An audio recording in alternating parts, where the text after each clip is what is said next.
hoje nós vamos conversar um pouquinho sobre depressão e quais são os principais sintomas e algumas dicas que elas podem ser benéficas para quem sofre de depressão.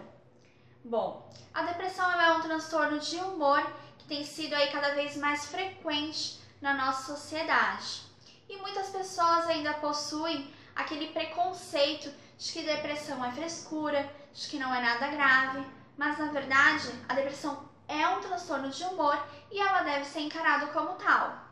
Então é necessário que a pessoa que possui depressão, que ela faça o acompanhamento tanto com uma psicóloga como com um psiquiatra, porque em casos agudos de depressão pode ocorrer aí uma tentativa de suicídio da pessoa que possui esse transtorno. Então, agora no comecinho do vídeo a gente vai conversar um pouquinho sobre os principais sintomas da depressão. Bom, os sintomas da depressão, os sinais e os sintomas da depressão, eles são sempre de presença muito constantes. Então, se de repente você se identificar com um ou com dois sintomas, não quer dizer que você tenha depressão, porque os sintomas eles são constantes e são diversos sintomas que caracterizam a depressão.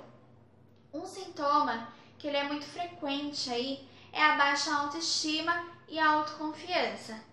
Então, o paciente ele tem uma queda muito grande na autoestima, Então, ele não se sente capaz de desempenhar as tarefas, ele não se sente capaz de desempenhar, de repente, um novo projeto, porque há também, por consequência, um sentimento de inutilidade. Ele se sente inútil, ele não consegue, ele não se sente capaz de desempenhar essas tarefas. Então, acaba ocorrendo também a falta de motivação. Não se sente motivado em desempenhar essas atividades, não se sente motivado, de repente, diante de alguma situação positiva na sua vida. Existe uma queda muito grande na motivação. E, por consequência, ocorre aí a diminuição das atividades sociais. Então, deixa de sair com os amigos, deixa de sair com a família, deixa de desempenhar atividades que anteriormente ele desempenhava. Então, isso é muito frequente. Outro sintoma é a anedonia. O que seria a anedonia? Atividades que anteriormente davam muito prazer para o paciente, como ir a um restaurante, praticar algum esporte, ele já não sente aquele prazer que ele sentia. Então, ocorre aí a anedonia. Não sente mais prazer nas atividades que antes ele sentia prazer em desempenhar, que seriam aí atividades de lazer e que ele já não sente esse prazer. Outro sintoma é a perda do apetite. Então, o paciente ele não consegue mais fazer as refeições regularmente, porque ele não sente apetite. Então, ele não consegue almoçar, ele não consegue jantar, ele não consegue mais fazer ali as refeições como fazia antes. E, por consequência, ocorre aí a perda de peso. Começa a perder aí, no início, 5% ou mais do seu peso. Então, é um número, bem significativo. Outro sintoma é o cansaço. Então, atividades que são consideradas leves, ele sente um cansaço muito grande em fazer essas atividades. Então, ele sente uma fadiga muito grande. Como ir caminhando poucos metros, enfim, atividades consideradas leves, como arrumar o seu guarda-roupa, arrumar o seu armário, ele sente um cansaço e uma fadiga muito grande. Outro sintoma é a diminuição da atenção. Então, ele já não está tão atento aos estímulos do meio. Ele já não consegue prestar atenção como antes. E outro sintoma que está aí relacionado também é a alteração na psicomotricidade.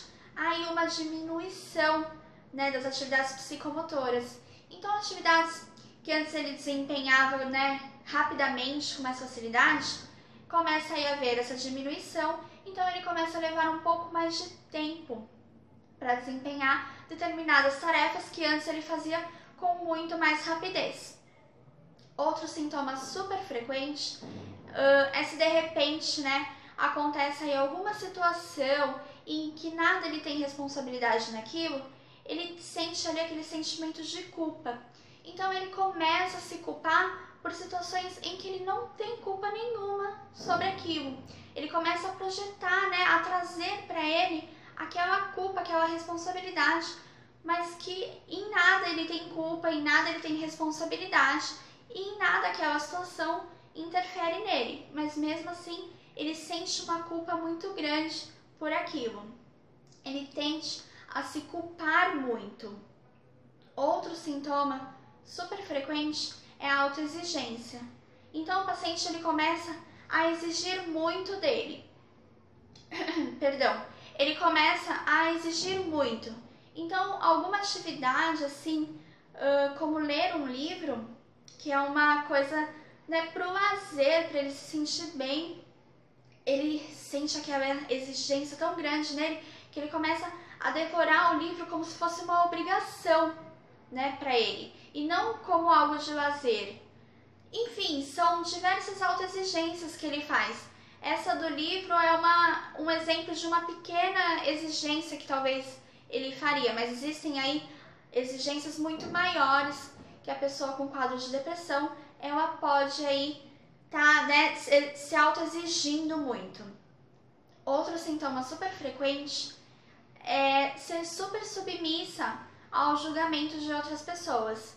Então, de repente, se alguém faz alguma crítica, né, se alguém julga essa pessoa de alguma maneira, ela tende a ser super submissa e a acatar esses julgamentos, a acatar essas críticas. Bom, esses são aí os sintomas principais que ocorrem aí com a pessoa que ela tem depressão. Mas quais são as dicas que elas podem ser aí benéficas para essas pessoas?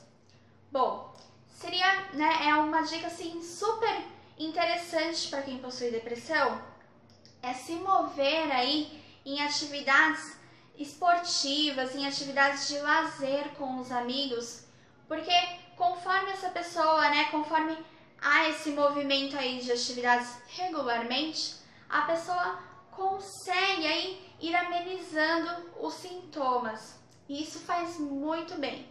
Então, quais práticas esportivas?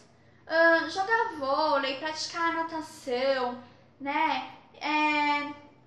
Atividades sociais, encontrar os amigos, enfim, esse envolvimento aí com os amigos e com essas práticas esportivas, elas podem ir diminuindo os sintomas e podem flexibilizando tudo isso. Só que a gente sabe que depende, né, isso, se tratando aí de uma pessoa depressiva, isso não é algo fácil de se fazer. Por isso que eu falei no começo do vídeo que é muito importante que essa pessoa ela faça o acompanhamento com a psicóloga e com o psiquiatra. Outra dica super interessante e que ajuda muito, né, para amenizar os sintomas, é você pegar o seu caderninho e ir ali anotando todos aqueles sentimentos que você sente antes de se sentir mal, sabe? Todos aqueles pensamentos negativos que você sente, você começa a ir anotando, para depois você ir verificando se aqueles pensamentos eles são coerentes com a realidade, se realmente aquilo tudo que você sentiu, né, que você pensou sobre você ou sobre outras pessoas, se aquilo realmente tem fundamento. Porque na maioria das vezes, realmente, aquilo não tem fundamento, aqueles pensamentos eles não são coerentes com a realidade. Então, a partir do momento em que você encara esses pensamentos, em que você anota eles, você tende a acontecer o quê? A você quebrar aquelas crenças rígidas, aqueles pensamentos que ficam ali. Então, tende a flexibilizar tudo isso e a ir amenizando esses sintomas. Bom, essas são as dicas que eu tenho para dar. Espero que tenha ficado claro todos os sintomas, né, que eu citei aqui para vocês. Espero que vocês tenham gostado. Se vocês tiverem alguma sugestão de temas aí que vocês gostariam que fossem abordados, é só vocês me enviarem, que eu vou estar gravando um vídeo e abordando esses temas com o maior prazer. Até mais!